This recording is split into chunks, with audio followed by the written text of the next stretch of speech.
time again. This is the part of the podcast where I showcase one of the hundreds and hundreds of amazing towns and cities that New England has to offer. I give a little bit of history, but it's more of why you should go, what you can see, things you can do there. And I'll tell you, the vast majority of these places that I'm going to share as we go along on the podcast are all places that I've been to. And you can tell when I talk about them that I'm trying to persuade you to go. And I swear they're not paying me to say it. I just really enjoy them. But as we go, every now and then there'll be a place that I'll throw in that I haven't been to. And it's going to be like I'm trying to persuade myself to go there. So, speaking of persuading you to go places, this week I wanted to talk about a spot that I really love. It's so much fun. Up in central New Hampshire is a town called Lincoln, a little town, ski town, hiking town. There's so much to see there. It's 2 hours north of Boston and about 60 or so miles south of the Canadian border. So it's up there, but it's not too bad. It's not way up like if you were to go to northern Maine where it seems like you're at the North Pole. As of 2019, the population in Lincoln is only 1,762 people. It's small. When you drive up that far into New Hampshire, the highway, you get to the point where exits are 20 miles in between sometimes, and you get kind of a warning, like last exit for 1,000,000 miles. So that's where you get to up there. The main highway up there is I-93, but there's also Route 3 that kind of parallels it. And when I went up there, this was in 2012. I went up to stay there, and I'll get on to why I was up there. But I stayed at a place called the Pemmy Cabins at 460 Route 3 in Lincoln. These cabins are right on the Pemigewasset River, and I loved it. There was a little screened-in porch that was right over the water, and you could just sit out there in the dark with the water rushing by. And I went and I stayed there, and there's a lot of stuff right around there centrally located. Now, I went up there because I was a runner. I'm not a runner anymore from injury purposes, but I was a runner, and I thought it would be cool to run the Kancamagus Highway. So Kancamagus Highway is reason enough to go up there. It's over 34 miles long, and it goes along Route 112. It starts in Lincoln and ends in North Conway. It goes through the White Mountains, and the highest peak in there is just under 3,000 feet high. So what I did was I drove out to Kancamagus Pass, the highest point, parked my car, and then decided to run. I ran 4 miles east, and then I ran 4 miles back west. So east was going downhill, west was going uphill. My idea was, wow, I'm going to go run this. It's going to be like running a mountain, which it was, and maybe I'll see a bear, maybe I'll see a moose. But being smart, I did it with headphones on. So here I am running along this very secluded road. There's no gas stations, restaurants, hotels, no cell service out there. And I'm hoping to see a bear or a moose because I'm super smart and didn't think ahead.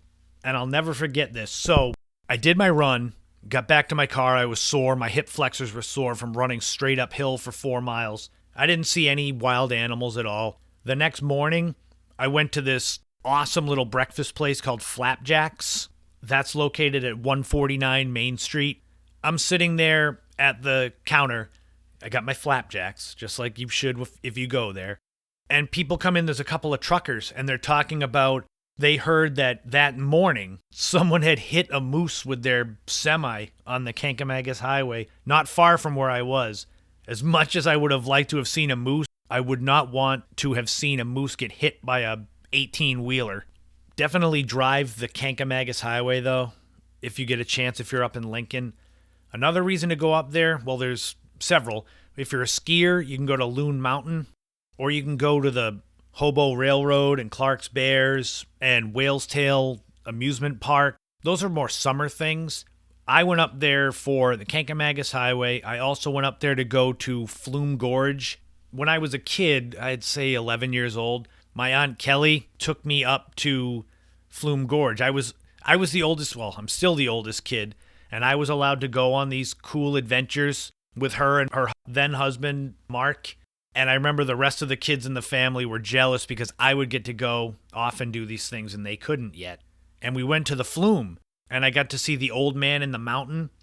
If you're not familiar with the Old Man in the Mountain, Unfortunately, I'll tell you, it's not there anymore. It's basically a rock formation that looked like an old man's face.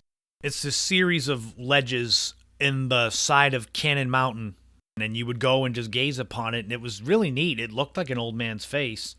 It was first noted in 1805 and collapsed in 2003, so I was lucky that I got to go see it. If you go now, they have these sticks or poles that have an outline of the face on it, and you can kind of step back and it'll line up to where the old man in the mountain used to be, so you can kind of go, and it's the best you can do. Flume Gorge is located at 852 Daniel Webster Highway in Lincoln. It's a natural gorge that extends 800 feet from the base of Mount Liberty, and it's got walls up the sides as you walk. There's walkways and stairways to kind of get you as close to the top as you can, but the walls extend between 70 and 90 feet high up alongside you, and it's really neat. The walls are sometimes only 12 to 20 feet apart. It's like you're in this little hallway of granite, and there's a cool covered bridge that goes over the river there. It's like an hour and a half to do the whole walk around Flume Gorge, but that's definitely worth it, especially in summer. If you've been a listener to the podcast before, you'll know that in episode 6, I did a story about Betty and Barney Hill and their UFO abduction. That took place right around Lincoln. And it's funny, when I went up there in 2012, it was the first night I was there at the Pemmy Cabins, and I needed, snacks at the store. And there was a convenience store, a quarter mile down the road. It's an Irving gas station. I went there to get some stuff, and there's a mural next to the entranceway of the convenience store, and it depicts this little gray alien. There's a spaceship behind him, and it says the abduction of Betty and Barney Hill, and it gives the date 1961. I took a picture of it, not thinking anything of it. And then when I started doing this podcast and I was looking for ideas of things to talk about around New England, I was going through my old photos, and I pulled up this photo of the mural with the alien, and that's how I discovered Betty and Barney Hill. That mural is still there. I believe it's protected with plexiglass now. It wasn't when I was there, but I don't know if people started drawing on it because that's what they tend to do. Franconia Notch State Park is the spot where the old man in the mountain was located. I thought I might give you the address there too, so you're not just driving around, although that's fun too. It's 260 Tramway Drive, and it's on the Lincoln-Franconia border. It still counts as Lincoln. It's great for skiing. It's great for hiking. It's great for stargazing. I mean, when you're up there in northern New Hampshire at night, there's not a lot of ambient light to distract you from the stars. It's got the Kancamagus Highway. It's got amusement parks in the summer. Like I said, skiing in the winter. Lincoln, New Hampshire, you can go there anytime. Right now, well, maybe not right now. Once the pandemic is over, go up there and visit. Take pictures of the mural for Betty and Barney Hill, and just explore. Northern New Hampshire is incredible. Just make sure that you have a full tank of gas, because the exits, like I said, sometimes they're few and far between.